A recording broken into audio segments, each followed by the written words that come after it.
So Wednesday, March 8th started like any other normal day in our family, but ended in the emergency room with a diagnosis that no parent ever wants to receive about your child. Bailey had gotten sick the week of Valentine's Day last year and had a continuing cough. I would ask her from time to time, does your throat hurt? Does anything else bother you? Thinking maybe she had mono. And she'd be like, no, I feel fine. I'm just tired. We came home from church on a Wednesday night and she's like, Mom, I keep meaning to show you. And she threw her hair back and she had huge swollen lymph nodes. I took her to the hospital ER room and we got there about 9 o'clock. And when they called us back, the nurses all thought it was the same condition, either mono or some kind of infection. And so they took a blood test. About 30 minutes later, you could tell the tenor had changed of the evening because the head ER doc came into the room and he says, I think we're dealing with cancer here. We're going to do a chest x-ray to see how things are going. And when they took the x-ray, it looked like one of those old school TVs. It just black and white are completely filled up in her chest. And so they basically confirmed what he had thought.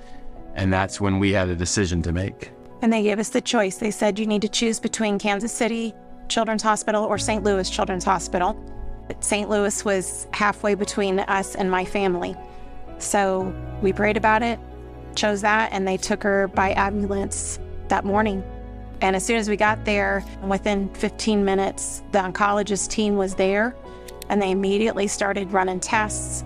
All were in agreement with the initial ER doctor. He had said, I think it's Hodgkin's lymphoma and it'll be considered stage 4 since it's so much in her lungs. And he nailed it to a T. I kept thinking all the way to St. Louis, we're gonna get there and they're gonna run more tests and they're gonna say, oh, they were just overreacting. It's just an infection. We'll give her some strong antibiotics and you'll be home tonight. Which is what I thought until I saw the x-ray. Once I saw the x-ray and even Bailey asked me the question, Dad, am I going to die? And we've always been honest with our kids. And so my answer to her was, not tonight. I was nervous when the doctor said they were cancerous.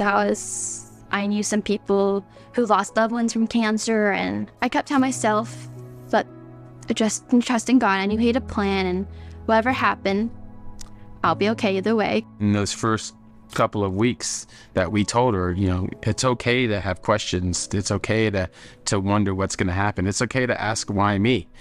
And her response to me to that question was, why not me, Dad? I know I'm going if I were to die. To hear your daughter make that kind of bold statement in the midst of her own hurt, it's powerful. We have 3 other boys at home.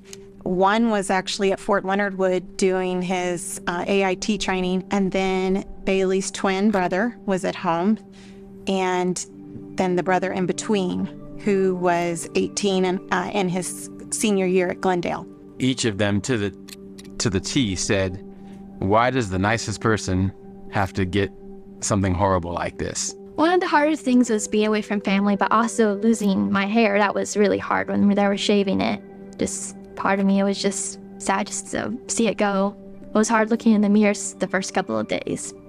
Our insurance, as great as it is, would not let us do much here in Springfield. We had to go to St. Louis.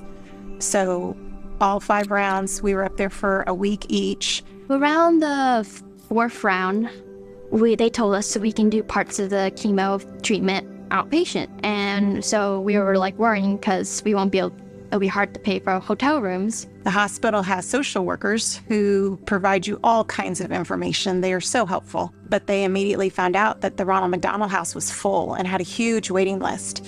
And that was the only house that we knew about that provided lodging. The social worker told us that there was another option called Hope Lodge that previously had only been opened for adults, but that in the recent few months had lowered their age limit.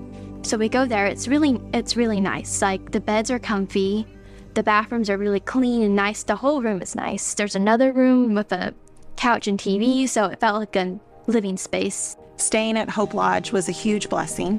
Bailey loved the bed, and it was comfortable, and there were no beeps and nobody coming in the middle of the night, and she just felt like she could truly relax.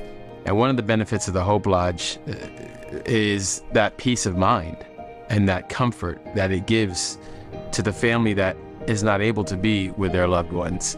And so I was truly grateful as a husband, as a dad, as a provider for what the Hope Lodge did for our family and how God directed us that way.